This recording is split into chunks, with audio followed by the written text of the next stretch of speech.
আসসালামু আলাইকুম রহমতুল্লাহি বরকাতু। হযরত মুসা আলাইহিসসালামের সাথে একজন কসাই জান্নাতে যাবেন, সেই ঘটনাটি আজকে আপনাদেরকে শোনাবো। চলুন ভিডিওটি শুরু করা যাক। এক বৃদ্ধা মা একটি নির্জন কুটিরে পানি পানি বলে কাতরাচ্ছেন। বৃদ্ধা মা ঠিকমতো চোখে দেখেন না, হাঁটাচলাও করতে পারেন না। বার্ধক্য তার কাছ থেকে সবকিছু কেড়ে নিয়েছে। বৃদ্ধা মা একা একা বলছে, কেউ কি আছো গো? তৃষ্ণায় গলাটা শুকিয়ে কাঠ হয়ে গেছে, একটু পানি এনে দাও। আর যে পারছি না।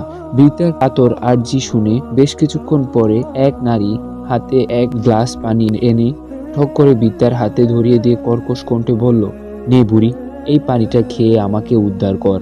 আল্লাহ কতদিন যে তোকে তুলে নেবে কে জানে।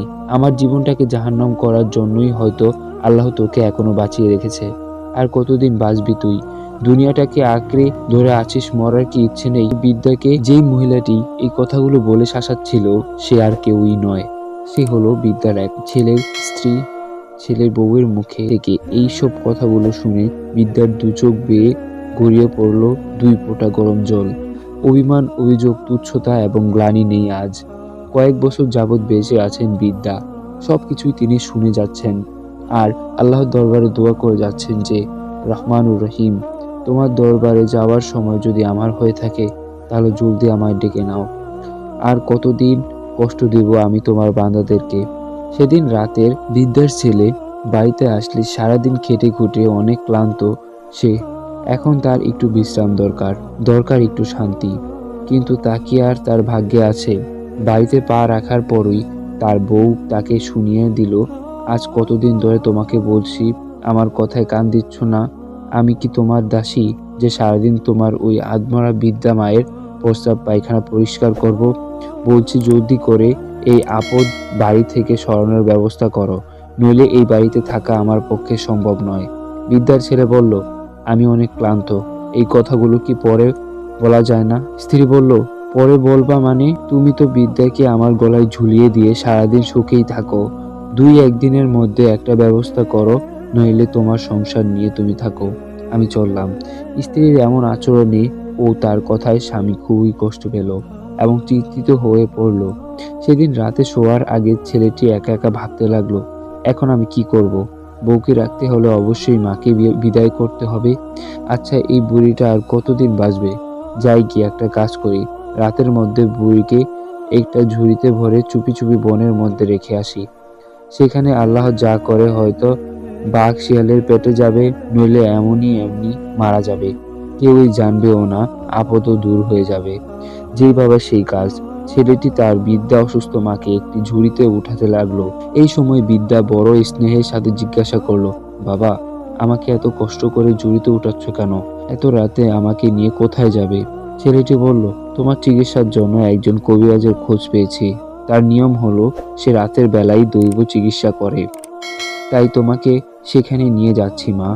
মা বলল, বাবা, এত কষ্ট করে কি লাভ? অযথা তুমি আমার পেছনে টাকা নষ্ট করবে কেন? দুদিন পরেই তো আমি এমনিই মরে যাব, তাই আমাকে নিয়ে কষ্ট করার কেন দরকার নেই। ছেলে বলল, মা, তুমি চুপচাপ বসে থাকো, আমার কোনো কষ্ট হবে না, তোমাকে কথা দিচ্ছি। সেই কবিরাজের কাছে গেলে তুমি পরিপূর্ণ সুস্থ হয়ে উঠবে। যাই হোক, ছেলের এমন আশ্বাসে বৃদ্ধা মা আর কিছুই বলল না। ছেলেটি তার মাকে নিয়ে আস্তে আস্তে বনের দিকে এগিয়ে চলল। বৃদ্ধা কিন্তু নিশ্চিত যে ছেলে তাকে কবিরাজের কাছে নিয়ে যাচ্ছে। তাকে বহন করতে করতে ছেলের অনেক কষ্ট হচ্ছে, এই ভেবে বৃদ্ধা অনেক কষ্টও পাচ্ছে। বেশ কিছুক্ষণ চলার পরে ছেলেটি তার মাকে নিয়ে এক গহীন জঙ্গলের ভিতর চলে আসলো। এরপর নিষ্ঠুর পাষাণের মতো বৃদ্ধা মাকে সেই জঙ্গলে নামিয়ে দিল, আর সে কোনো কিছু না বলেই চলে যেতে প্রস্তুত হলো। বৃদ্ধা ততক্ষণে বুঝে ফেলেছে, আসলে ছেলে তাকে কবিরাজের কাছে নয়, বরং মরার জন্য বাঘ শিয়ালের কাছে রেখে যাচ্ছে। ছেলেটি যখন চলে যাবে তার পূর্বে সে দেখতে পেল তার বৃদ্ধা মা মুখ নাড়িয়ে কি যেন বলছে। সে কান লাগিয়ে শুনল, মা দোয়া করছে, হে মাবুদ, হে রহমানুর রহিম, এই বনে কত বাঘ শিয়াল এবং হিংস্র প্রাণী আছে। আমার ছেলে এই গহীন বন পেরিয়ে বাড়িতে যাবে। মাবুদ গো, তুমি তাকে সকল বিপদ আপদ এবং হিংস্র প্রাণীর অনিষ্ট থেকে রক্ষা করিও। হায়রে মা জননী, তুমি এত দয়ালু কেন? যেই লম্পট ছেলে মরার জন্য তোমাকে শিয়াল কুকুরের হাওলা করে যাচ্ছে, তুমি নিজের জীবনের চিন্তা না করে সেই নিষ্ঠুর প্রাণ ছেলেটির জন্যই দোয়া করছো, তার প্রাণের চিন্তাই তুমি করছো। এই বলে ছেলেটি তার মায়ের দুপা জড়িয়ে ধরে কান্না করতে লাগলো আর আল্লাহর দরবারে নিজের ভুলের জন্য ক্ষমা প্রার্থনা করতে লাগলো। একবার হযরত মুসা আলাইহিসসালাম আল্লাহ রব্বুল আলামিনের দরবারে প্রার্থনা করলেন, হে রব্বুল আলামিন, বেহেশতে কে আমার সঙ্গী হবে আমি তার ব্যাপারে জানতে চাই। কে সেই সৌভাগ্য ব্যক্তি? সে কি কোনো নবী, নাকি কোনো রাসূল, নাকি তোমার মহান কোনো ওলি? আল্লাহ রাব্বুল আলামিন বললেন, হে মুসা, বেহেশতে তোমার সঙ্গী হবে একজন কসাই। হযরত মুসা আলাইহিসসালাম বললেন, হে মাবুদ, দুনিয়াতে কত নবীন, সিদ্দিকিন, শুহাদা, সালেহিন রয়েছেন, তারা আমার সঙ্গী না হয়ে একজন কসাই হবে আমার বেহেশতের সঙ্গী? সে কি এমন আমল করে মাবুদ, যার বদৌলতে তাকে আপনি এত বড় মর্যাদা দান করেছেন? আল্লাহ রাব্বুল আলামিন বললেন, হে মুসা, তুমি কি জানতে চাও কেন একজন কসাই বেহেশতে তোমার সঙ্গী হবে? সে কি এমন আমল করে? তাহলে তোমাকে তার কাছে গিয়েই জানতে হবে। হযরত মুসা আলাইহিসসালাম তখন বললেন, হে মাবুদ, তাহলে আমাকে তার কাছে যাওয়ার ঠিকানা বলে দিন। আল্লাহ রাব্বুল আলামিন বললেন, হে মুসা, সে অমুক বাজারে গোশত বিক্রি করে, যাও গিয়ে দেখে আসো কেন সে বেহেশতে তোমার সঙ্গী হবে, কি আমল সে করে। আল্লাহ রব্বুল আলামিনের কাছ থেকে সেই কসাইয়ের ঠিকানা জানার পরে হযরত মুসা আলাইহিসসালাম তার সঙ্গে সাক্ষাৎ করার জন্য সেই বাজারের দিকে রওনা হয়। বাজারে গিয়ে হযরত মুসা আলাইহিসসালাম দেখতে পেলেন একজন কুৎসিত চেহারার কসাই গোশত বিক্রি করছে। তার চেহারাটা দেখতে তেমন সুন্দর ছিল না, পরিশ্রমের কারণে শরীরটা ঘেমে গিয়েছিল। তার কাপড় চোপড়গুলো ছিল নোংরা ও ময়লা। কোনো মানুষই চাইবে না সে তার সঙ্গী হোক। হযরত মুসা আলাইহিসসালাম দেখতে পেলেন কসাই লোকটি গোশত বিক্রির ফাঁকে ফাঁকে সুন্দর ও উত্তম গোশতগুলো বিক্রি না করে এক জায়গায় রেখে দিচ্ছে, বাকি গোশতগুলো সে কম দামি বিক্রি করছে। কিন্তু যদি সে জমা করে রাখা সেই সুন্দর গোশতগুলো বিক্রি করত, তাহলে এর বিনিময়ে সে বেশি টাকা উপার্জন করতে পারত। কিন্তু সে তা করছে না। সারাদিন গোশত বিক্রি করার পরে কসাই লোকটি ঘরে ফিরে যাওয়ার প্রস্তুতি নিতে লাগলো। তার পূর্বে সে সারাদিন এর উপার্জন করা টাকাটা একটা অংশ নিয়ে কিছু আটা খরিদ করলো। এরপর সারাদিন ধরে যে সুন্দর গোশতগুলো জমা করে রেখেছিল তা হাতে নিয়ে বাড়ির দিকে রওনা করলো। হযরত মুসা আলাইহিসসালামও তাকে কিছু না বলে চুপি তার অনুসরণ করতে লাগলেন। মূলত তিনি দেখতে চাচ্ছিলেন কসাই লোকটি এই গোশত ও আটা দিয়ে কি করেন। কিছুক্ষণ পর চলার পরে কসাই তার বাড়িতে গিয়ে পৌঁছে গেল। এরপরে সে নিজেই হাতে দিয়ে সেই গোশতগুলিকে উত্তম রূপে রান্না করলো এবং আটাগুলি দিয়ে রুটি বানালো। হযরত মুসা আলাইহিসসালাম মনে মনে ভাবলেন, এবার হয়তো লোকটি সারাদিনের ক্লান্তির পরে রান্না করা এই গোশতগুলি ভক্ষণ করবেন। কিন্তু লোকটি তার ধারণাকে ভুল প্রমাণিত করে। সেই রান্না করা গোশতগুলি নিয়ে পাশের এক কামরায় চলে গেল। হযরত মুসা আলাইহিসসালাম দেখতে পেলেন সেই কামরায় একটি বিছানায় শায়িত রয়েছেন একজন বৃদ্ধা, যে মাটিতে হাঁটতে চলাফেরা করতে পারেন না, নিজের কাজ নিজের সমাধান করতে পারেন না। লোকটি অতি যত্ন সহকারে সেই আটা ও রুটি বৃদ্ধাকে খাইয়ে দিতে লাগলো। অতঃপর বৃদ্ধার বিছানা পরিষ্কার করে দিল। এরপর বৃদ্ধার প্রস্রাব পায়খানা করে নোংরা করে রাখা কাপড়গুলি ধোয়ার জন্য কোথায় যেন চলে গেল। মুসা আলাইহিসসালাম শুনতে পেলেন বৃদ্ধা মা দুই হাত তুলে তার ছেলের জন্য দোয়া করতে লাগলেন, হে রাব্বুল আলামিন, আমার ছেলে আমার সেবা যত্নে কোনো রকম ত্রুটি করেননি, আমার প্রতি কোনো রকম বিরক্তি ভাব প্রকাশ করেননি, আমার সেবা যত্ন করতে গিয়ে সে কখনোই ক্লান্তি বোধ করেননি, আমাকে খাওয়ানোর পূর্বে সে কখনোই নিজে খাবার ভক্ষণ করেননি। হে আল্লাহ, আমি আমার ছেলেটার সেবা যত্নে অত্যন্ত খুশি হয়েছি। তার প্রতি খুশি হয়ে আমি তোমার দরবারে ফরিয়াদ করছি, তুমি তাকে এই জামানার নবী মুসার সঙ্গে বেহেশতে স্থান দিও, দুনিয়া ও আখিরাতের যাবতীয় প্রয়োজন পূরণ করিয়ে দিও। মায়ের খেদমতের বিনিময়ে তাকে মর্যাদার সীমাহীন আসনে ভূষিত করিও। সবকিছু দেখে হযরত মুসা আলাইহিসসালাম বুঝতে পারলেন কেন এই কসাই বেহেশতে তার সঙ্গী হবেন। হযরত আবুল লাইস সামারকান্দি রাহমাতুল্লাহ আলাইহি তার গাফিলিন কিতাবে বর্ণনা করেন, হযরত রাসূলুল্লাহ আকরাম সাল্লাল্লাহু আলাইহি ওয়াসাল্লাম একজন সাহাবী ছিলেন, তার নাম ছিল আলকামা। তিনি ছিলেন অনেক বড় একজন দানবীর ব্যক্তি। তার দানের সুখ্যাতি ছিল মদিনাময়। একদা তার স্ত্রী নবী করিম সাল্লাল্লাহু আলাইহি ওয়াসাল্লাম এর কাছে এসে আরজ করলেন, ইয়া রাসূলুল্লাহ সাল্লাল্লাহু আলাইহি ওয়াসাল্লাম, আমার স্বামী বেশ অসুস্থ মনে হয়, আর বাঁচবে না। মেহেরবানি করে যদি আপনি তার পাশে সে তাশরিফ এনে আপনার নুরানি জবানে কালিমাত তালকিন দিতেন এবং তার জন্য দোয়া করতেন, হয়তো এতে তার মৃত্যুর যন্ত্রণা সহজ হতে পারত। রাসূল আকরাম সাল্লাল্লাহু আলাইহি ওয়াসাল্লাম আলকামার স্ত্রীর কাছ থেকে এই কথা শুনে হযরত বিলাল রাদিয়াল্লাহু তাআলা আনহু, হযরত সালমান ফারসি রাদিয়াল্লাহু তাআলা আনহু ও হযরত আলী রাদিয়াল্লাহু তাআলা আনহুকে নির্দেশ দিলেন, তোমরা আলকামার কাছে গিয়ে দেখো তার কি অবস্থা। যদি তোমরা মনে করো যে তার মৃত্যুর অবস্থা নিকটে এসে গেছে, তবে তোমরা তাকে কালেমার তালকিন দিও। রাসূল সাল্লাল্লাহু আলাইহি ওয়াসাল্লামের নির্দেশ পেয়ে আলকামা রাদিয়াল্লাহু তাআলা আনহু এর কাছে গিয়ে তাকে বললেন, হে আলকামা, আপনি পড়ুন লা ইলাহা ইল্লাল্লাহু মুহাম্মাদুর রাসূলুল্লাহ। দেখা গেল সে কালেমা পড়তে পারছে না।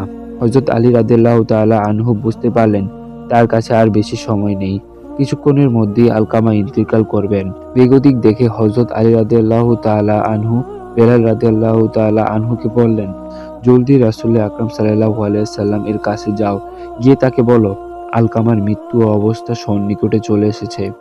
আমরা তাকে বারবার কালেমার তলকিন দিচ্ছি, কিন্তু তবুও সে কালেমা পড়তে সক্ষম হচ্ছে না। হযরত বেলাল রাদিয়াল্লাহু তাআলা আনহু হুজুর আকরাম সাল্লাল্লাহু আলাইহি ওয়াসাল্লাম এর কাছে গিয়ে বলল, ইয়া রাসূলুল্লাহ, আমরা আলকামের কালেমার তালকিন দিচ্ছি, কিন্তু সে কালেমার করতে পারছে না। দুজাহানের মুক্তির কান্ডারি হুজুর আকরাম সাল্লাল্লাহু আলাইহি ওয়াসাল্লাম তখন প্রশ্ন করলেন, তার মা বাবা কি কেউ বেঁচে আছে? হযরত বিলাল রাদিয়াল্লাহু তাআলা আনহু বললেন, তার বাবা বেঁচে নেই, তবে মা বেঁচে আছেন। তিনি অনেক বয়সের বাড়ি দুর্বল হয়ে ঘরের অবস্থান করছেন। হুজুর আকরাম সাল্লাল্লাহু আলাইহি ওয়াসাল্লাম বললেন, তুমি গিয়ে আলকামার মাকে বলো সে কি আমার কাছে আসতে পারবে কিনা। যদি সে আমার কাছে আসতে না পারে, তাহলে আমি তার কাছে যাব। এরপর হযরত বিলাল রাদিয়াল্লাহু তাআলা আনহু আলকামার মায়ের কাছে গিয়ে বললেন, দয়াল নবী মুহাম্মদ সাল্লাল্লাহু আলাইহি ওয়াসাল্লাম আমাকে আপনার কাছে প্রেরণ করেছেন, আপনি কি তার কাছে যেতে পারবেন? যদি না পারেন, তাহলে তিনি আপনার কাছে আসবেন। এই সংবাদ শুনে আলকামার মা বললেন, যে নবীর জন্য আল্লাহ রাব্বুল আলামিন সমস্ত জগৎ সৃষ্টি করেছেন তিনি আমার কাছে আসবেন, তা হতে পারে না। আমার যতই কষ্ট হোক, আমি তার কাছে যাব। এই বলে আলকামার মা হাতে লাঠি নিয়ে আস্তে আস্তে নবী করিম সাল্লাল্লাহু আলাইহি ওয়াসাল্লাম এর দরবারে গিয়ে পৌঁছায় এবং তাকে সালাম জানালেন। আল্লাহর হাবিব সাল্লাল্লাহু আলাইহি ওয়াসাল্লাম তার সালামের উত্তর দিয়ে তাকে জিজ্ঞাসা করলেন, অনুগ্রহপূর্বক আমাকে বলবেন আপনার ছেলে আলকামার চরিত্র কেমন ছিল? খবরদার মিথ্যা কথা বলবেন না। যদি আপনি মিথ্যা কথা বলেন, তাহলে আল্লাহ রাব্বুল আলামিন ওহীর মাধ্যমে আমাকে সত্য সংবাদ জানিয়ে দিবেন। আলকামার মা বললেন, হে আল্লাহর রাসূল, তার চরিত্র আচরণ ছিল খুবই শালীন। সে ছিল ইবাদত গুজার, রোজাদার এবং অত্যন্ত দানশীল একজন ব্যক্তি। তার মতো আদর্শ ব্যক্তি খুব কমই আছে। রাসূল আকরাম সাল্লাল্লাহু আলাইহি ওয়াসাল্লাম বললেন, সবই তো ঠিক আছে, কিন্তু সে আপনার সঙ্গে কেমন আচরণ করত? উত্তরে বিদ্যা বলল, হুজুর, আমার সাথে তার আচরণ সন্তোষজনক ছিল না। আমি তার প্রতি সন্তুষ্ট নই। সে আমার চেয়ে তার স্ত্রীর প্রতি বেশি গুরুত্ব দিত, আমাকে তার স্ত্রীর তবেদার করে রাখত। এই বিষয়টি ছাড়া সবই ঠিক আছে। রাসূল আকরাম সাল্লাল্লাহু আলাইহি ওয়াসাল্লাম তখন ইরশাদ করলেন, এই কারণে তার মুখে কালেমার তালকিন আসছে না। এরপর আল্লাহর নবী সাল্লাল্লাহু আলাইহি ওয়াসাল্লাম আলকামার মাকে বললেন, হে আল্লাহর বান্দি, তুমি তাকে ক্ষমা করে দাও। তোমার ক্ষমা ছাড়া তার মুখে কোনোদিনই কালেমা জারি হবে না। কিন্তু আলকামার মা এখনও তার প্রতি অসন্তুষ্ট ছিলেন, তাই তিনি তাকে ক্ষমা করতে চাইছিলেন না। রাসূল আকরাম সাল্লাল্লাহু আলাইহি ওয়াসাল্লাম বিদ্যার মনোভাব বুঝতে পেরে হযরত বিলাল রাদিয়াল্লাহু তাআলা আনহুকে নির্দেশ দিলেন, হে বিলাল, কাষ্ঠ বহন করো, আগুন জ্বালাও, অতঃপর আলকামাকে সেই আগুনে নিক্ষেপ করো। আমি তাকে দুনিয়াতেই আগুনে জ্বালিয়ে পুড়ে ছারখার করে দেব। আলকামার মা বললেন, হে আল্লাহর নবী, মা হয়ে আমি এই দৃশ্য কিভাবে অবলোকন করব? হুজুর আকরাম সাল্লাল্লাহু আলাইহি ওয়াসাল্লাম বললেন, হে আলকামের মা, মহান আল্লাহ তাআলার আগুন এই আগুনের চাইতে অনেক বেশি ভয়াবহ। তুমি যদি তার প্রতি সন্তুষ্ট না হও এবং তাকে ক্ষমা না করো, তাহলে তার ফরজ নফল কোনো ইবাদতই আল্লাহর দরবারে কবুল হবে না। তাই তাকে দুনিয়াতেই আগুনে পুড়িয়ে মারব। মূলত আলকামার মায়ের অন্তরে তার প্রতি দয়ার সৃষ্টি করার জন্যই আল্লাহর রাসূল সাল্লাল্লাহু আলাইহি ওয়াসাল্লাম এই পদ্ধতি অবলম্বন করেন। এই কথা শুনে আলকামার মা বললেন, হে আল্লাহর নবী, আপনি সাক্ষী থাকুন, আমি আমার ছেলেকে ক্ষমা করে দিলাম এবং তার প্রতি সন্তুষ্ট হয়ে গেলাম। রাসূল আকরাম সাল্লাল্লাহু আলাইহি ওয়াসাল্লাম তখন হযরত বেলাল রাদিয়াল্লাহু তাআলা আনহুকে বললেন, এখন গিয়ে দেখো আলকামার কি অবস্থা। হযরত বেলাল রাদিয়াল্লাহু তাআলা আনহু আলকামার ঘরের দরজার কাছে যেতেই শুনতে পেলেন তিনি উচ্চস্বরে পাঠ করছেন, লা ইলাহা ইল্লাল্লাহু মুহাম্মাদুর রাসূলুল্লাহ। অতঃপর সেই দিনেই আলকামা রাদিয়াল্লাহু তাআলা আনহু ইন্তেকাল করলেন। রাসূল আকরাম সাল্লাল্লাহু আলাইহি সাল্লাম এই সংবাদ শুনে ছুটে গেলেন এবং গোসল, কাফন ও দাফন শেষে কবরস্থানে দাঁড়িয়ে সাহাবায়ে কেরামদের উদ্দেশ্যে ইরশাদ করলেন, হে আনসার ও মুজিরগণ, যে ব্যক্তি স্ত্রীকে মাহের চেয়ে বেশি গুরুত্ব দেবে তার উপর আল্লাহর লানত, তার ফরজ ও নফল কোনো ইবাদতই কবুল হবে না। অতএব সাবধান, কেউ মায়ের অন্তরে কষ্ট দিও না, তাহলে দুনিয়া ও আখিরাত উভয়ই বরবাদ হয়ে যাবে।